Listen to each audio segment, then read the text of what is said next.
Question number 6. If an object moving in a straight line, so the first one is if the displacement change by equal amount in equal time interval, the displacement time graph is horizontal line. Consider this is displacement versus time graph.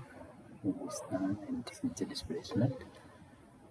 So it says that it is horizontal, like this one. In this case, displacement is constant, but there is a change in equal interval of time. Therefore, so there is no change in it. So this is not correct. And the second one, the area of the region under the displacement time graph and the slope of velocity time graph are respectively the acceleration and the displacement.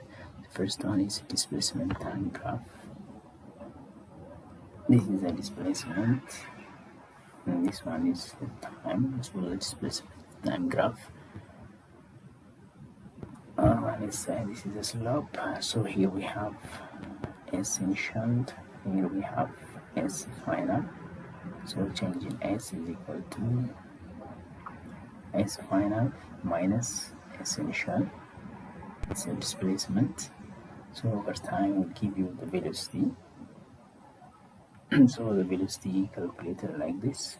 But inside that the acceleration, and then the other one is velocity time graph.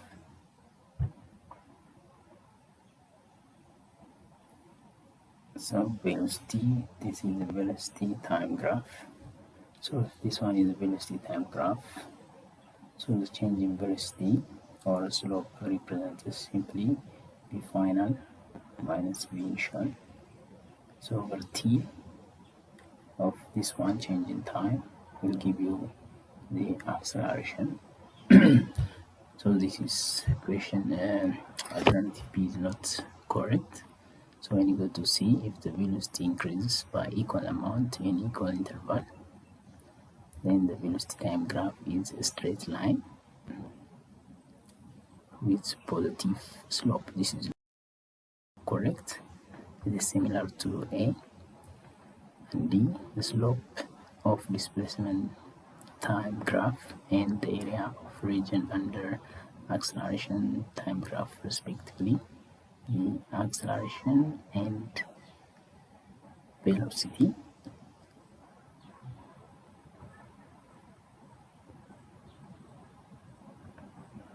So this is the displacement and this one is time, it's initial and S final. Change in S is equal to S final minus S initial, which is similar to the first one. Over time that will give you the velocity, but slope of this one region is the acceleration. No, it's not correct. And the second one is velocity. This is not correct. Okay, so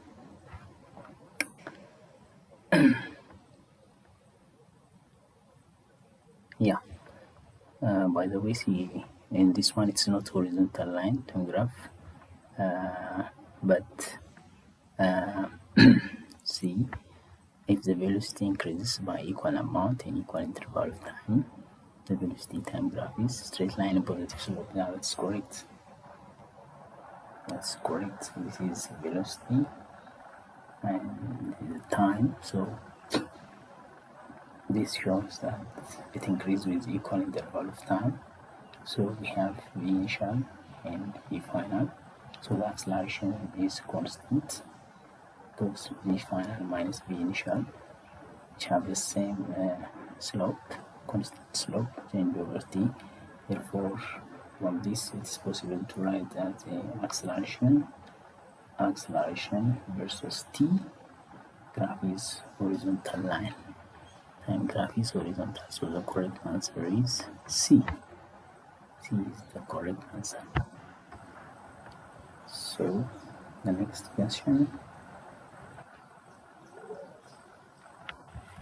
Next question is question number 7.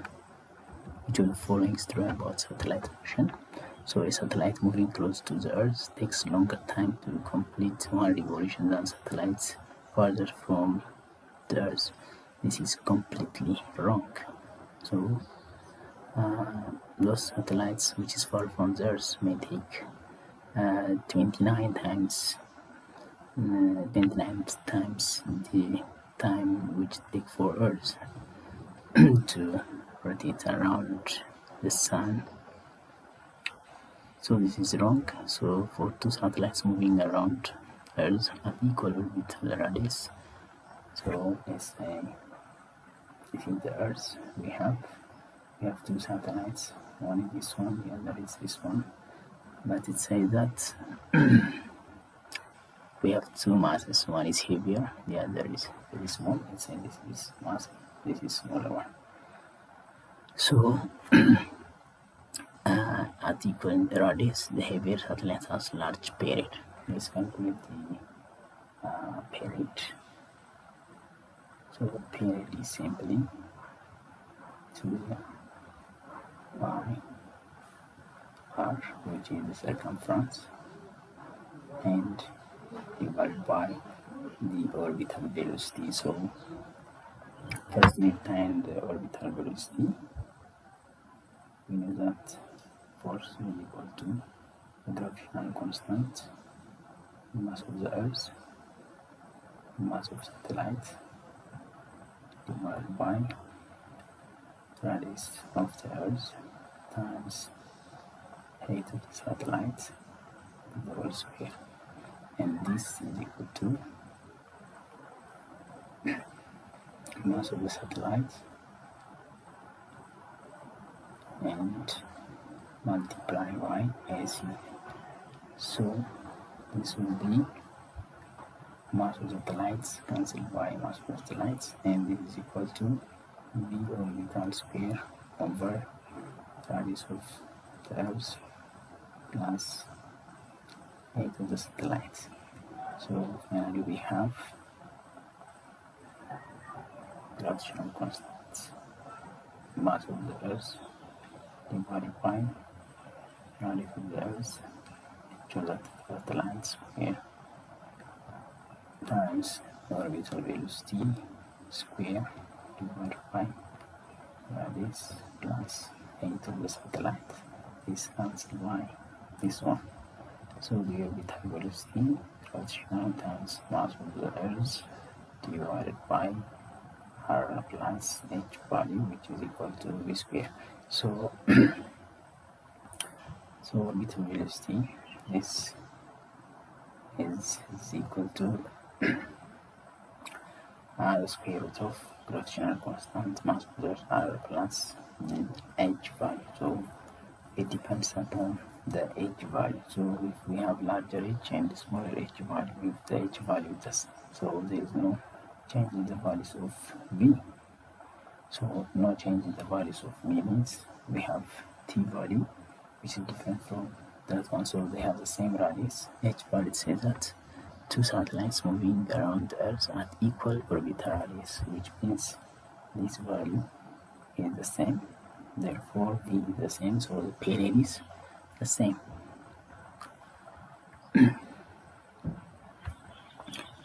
And the speed also, the orbital speed is the same. So C, for equal orbital radius again, satellite moving around the Earth has smaller speed than satellite moving about the Moon. So in this case, this value is different. And value, this is mass of the Earth. In case of the Moon, we will get mass of the Moon. So we will have the orbital velocity, which is equal to gravitational constant and mass of the Earth, radius of the Earth times h plus h. Again, for the other orbital, gravitational constant, mass of the Moon divided by radius of the Moon plus h value. Now for all equal orbital radius, this value is the same. The satellites moving around the Earth, one of the satellites moving around the Earth, so we have mass of E student radius of V, and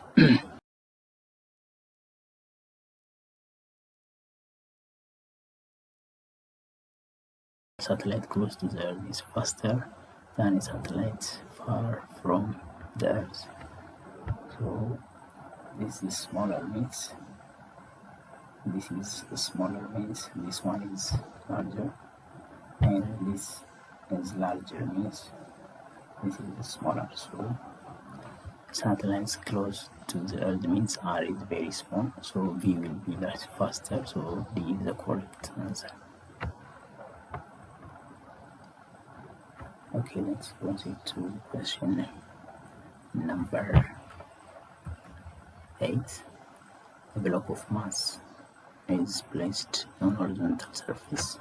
The coefficient of static friction between the block and the surface is this one, so a force of magnitude F acts on a block at an angle theta shown in the figure below.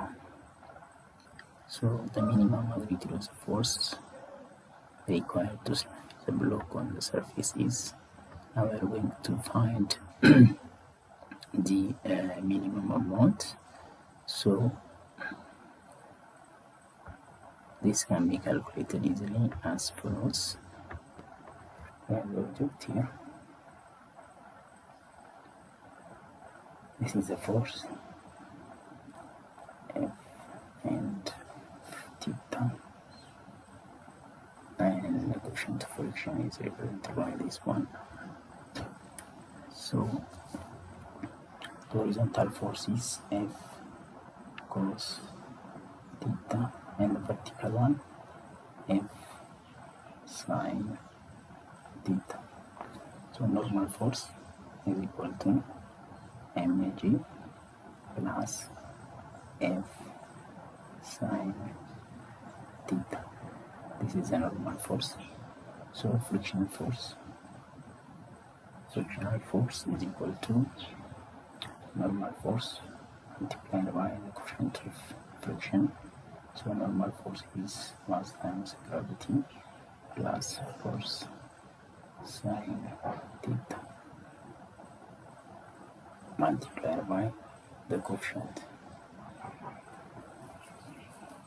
So the question is the minimum magnitude of force. So we need to find the minimum value of F in order to slide the block on the horizontal surface. So I'm able to get the minimum value. So frictional force should be equal to dF cos theta. In this case, for minimum value, frictional force should be equal to F cos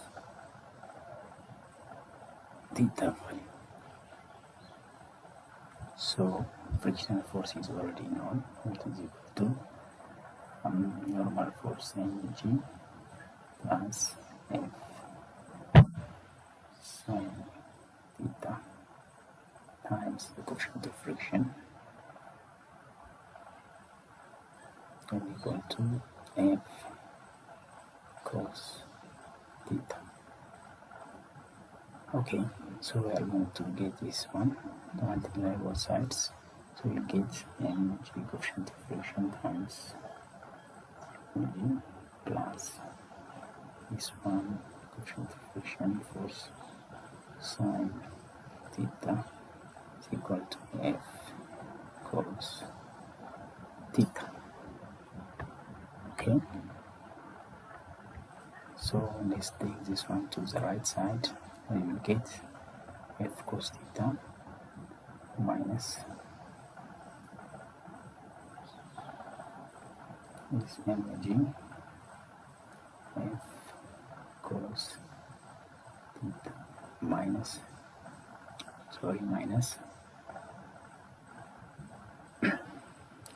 times mg is equal to F cos theta minus coefficient of friction force sine theta. So this one mg divided by F is common, so cos theta minus coefficient of friction sine theta to force, because this F is common. So the answer from the given alternative is cos theta minus sine theta, which is B minus. This is the correct answer. A is the correct answer.